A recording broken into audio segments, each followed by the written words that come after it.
하나님 말씀 보겠습니다. 오늘 이 아침 하나님께서 우리에게 주시는 말씀은 에베소서 4장 28절 한 절 말씀입니다. 신약성경 에베소서 4장 28절 한 절 말씀, 우리 다 찾으신 줄 알고 함께 봉독합니다. 도둑질하는 자는 다시 도둑질하지 말고 돌이켜 가난한 자에게 구제할 수 있도록 자기 손으로 수고하여 선한 일을 하라. 아멘. 저는 오늘 본문 말씀 에베소서 4장 28절 말씀을 통해서 도둑질하지 말라라는 제목으로 주의 말씀을 선포하겠습니다.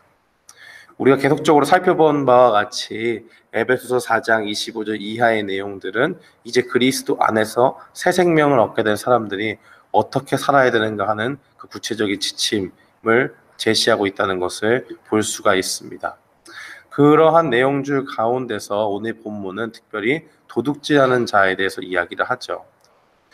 그리스도인들 중에서 도둑질을 했던 사람이 있을 수 있지 않습니까? 그런데 회심을 하고 이제 예전에는 알지 못했지만 그것이 잘못된 것인지 몰랐지만 이제는 그리스도 안에서 생명을 얻고 보니 그것이 심히 잘못됐다는 것을 알고 그리스도 앞에 나온 자들이 있었을 것입니다. 그 사람들은 옛사람의 모습을 버려야 하는 것이고, 왜 그러냐? 도둑질하는 사람은 자신의 손으로 열심히 일해서 일궈낸 것들을 취하는 것이 아닙니다. 남이 그렇게 해서 번 돈을 자기가 그것을 갈취하거나 몰래 훔쳐서 남이 정직한 노동의 대가로 벌어놓은 것을 부정직한 방법으로 빼앗는 일을 바로 도둑질이 하는 일이지 않습니까? 그런 것이 잘못됐다는 것을 이야기하는 것이고, 그 일들을 통해서 도둑이 하는 일은 무엇이냐? 자기의 유익을 위해서 도둑질하는 것이지 그걸 가지고 남을 도와주거나 하기 위해서 하는 것은 없다고 봐야 합니다. 만약에 교회 안에서 이 도둑이었던 사람이 있다면 그는 그것을 멈추고 자신의 손으로 정직하게 땀 흘려서 일을 하고 그것으로 소득을 얻어서 자신의 생활을 일궈 나가야 하는 것이죠. 더 이상 남이 땀 흘려서 번 것을 훔쳐서 자신이 쓰는 일은 없어야 한다는 것입니다. 뿐만 아니라 정직하게 일하는 정도는 누구나 다 하는 일이니까 그 수준까지 해서 머무는 것이 아니고, 이제는 자기의 유익만을 구할 뿐 아니라 정직하게 벌어서 내가 가지고 있는 것의 일부를 가난한 자를 구제하는 일까지 감당할 정도가 되어야 한다는 것을 본문 말씀은 우리에게 이야기해주고 있습니다. 그런데 이 말씀을 읽을 때 우리가 이런 생각이 들 수 있습니다. 너무 맞는 말이고 당연한 말인데 나랑 도둑이랑 무슨 상관이냐? 내가 도둑이랑 상관이 없는데, 내가 도둑을 했던 것도 아니고 무슨 훔쳐가지고 정당한 대가를 남이 지불한 것을 훔친 적이 없는데 내 삶과는 무관한 일이 아닌가, 이렇게 생각할 수 있겠지요. 정말 그럴까 생각해 보면 이 도둑이 어떤 사람인지 좀 살펴봐야 됩니다. 물건이나 재산을 훔치는 사람이 도둑이죠. 그래서 다른 사람에게 피해를 입히는 것입니다. 우리는 하나님의 자녀로서 하나님의 것을 이 땅에 가지고 살지요. 하나님께서 우리에게 부여해 주신 것, 허락하신 그 소유들을 가지고 살아간다는 것입니다. 이 세상에서 우리가 가지고 있는 것들은 실제적으로는 모든 것이 하나님의 소유고 우리는 잠시 하나님의 허락하에 그것을 사용하는 것이죠. 그렇게 따지면 우리는 하나님이 허락하신 그 소유 내에서 살고 그것을 잘 관리하면서 나아가야 될 하나님의 청직이라는 것을 우리가 분명히 기억해야 됩니다. 그런데 중요한 것은 각 사람에게 하나님께서 허락하신 분량이 달라요. 그래서 성경 말씀은 어떻게 이야기하냐면 하나님께서 부한 자도 만드셨고 가난한 자도 만드셨다, 그렇게 이야기를 합니다. 하나님은요, 각 사람에게 동일한 것을 주시지 않았습니다. 우리가 교회 와도 보지 않습니까? 같이 그리스도인이고 하나님을 잘 믿고 따르는 사람 중에는 보면 어떤 사람은 하나님의 물질의 복을 많이 주셔서 그 물질을 가지고 좋은 일도 하고 막 하는데, 어떤 사람은 정말 주님을 신실하게 믿고 따라가는데 정작 물질의 복은 받지 못하는 것을 보게 됩니다.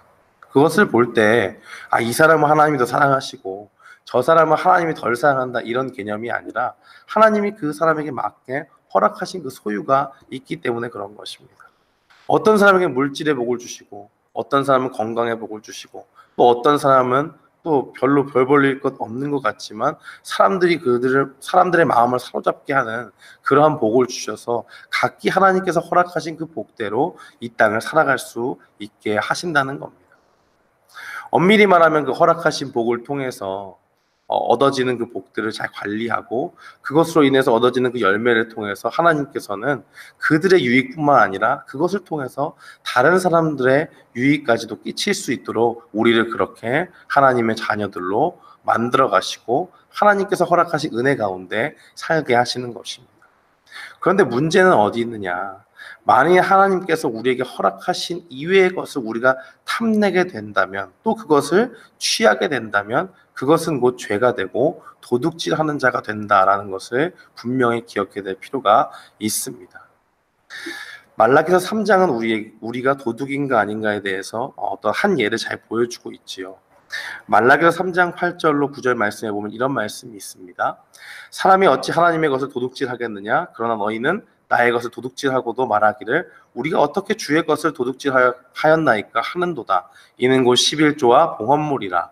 너희 곧 온 나라가 나의 것을 도둑질하였으므로 너희가 저주를 받았느니라 라고 증거합니다.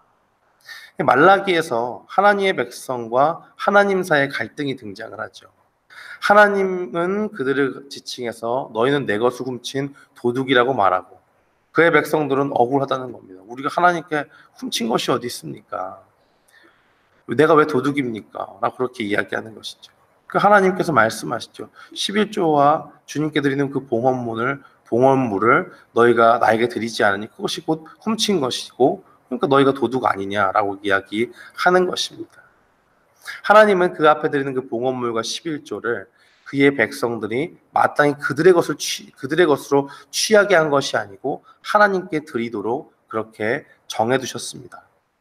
그러나 그 당시에 하나님의 백성들은 이를 망각하고 하나님이 허락하지 않은 그 11조와 봉헌물을 자신들이 취하고 자기 마음대로 썼던 것이죠. 말로는 도둑질하지 않지만 하나님의 기준에서 보면 그것이 바로 도둑인 것과 마찬가지인 것입니다. 이것을 우리에게 적용해 보면 어떨까요? 우리가 스스로 도둑인지 아닌지를 면밀히 살피는 일들이 필요합니다.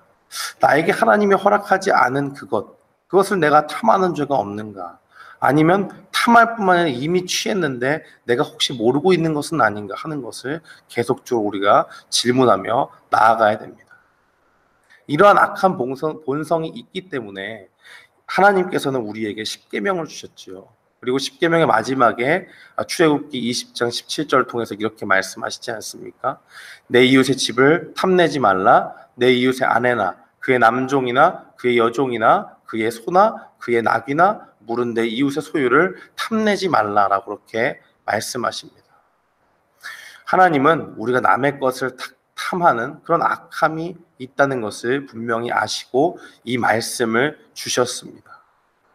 비단 11조뿐만이 아니고 우리의 인생의 주인이 이제 하나님의 것으로 바뀌었다면 우리는 우리의 인생을 사는 것이 아니라 우리의 주인 대신 하나님의 인생을 살아가야 되는 것입니다.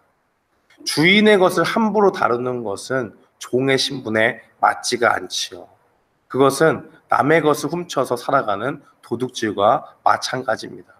그러므로 우리가 예수님을 믿고 따라간다, 하나님의 백성이 되었다라고 한다면 우리의 인생의 주인이신 그 하나님께 우리의 모든 것을 맡기고 하나님의 내 인생에 허락하여 주신 것, 그것에 만족하며 살아가는 것, 또 그 주신 것 안에서 내가 어떻게 하나님께 영광을 돌리고 하나님의 뜻 가운데 살아갈 수 있을까 고민하며 사는 인생 되어야 합니다.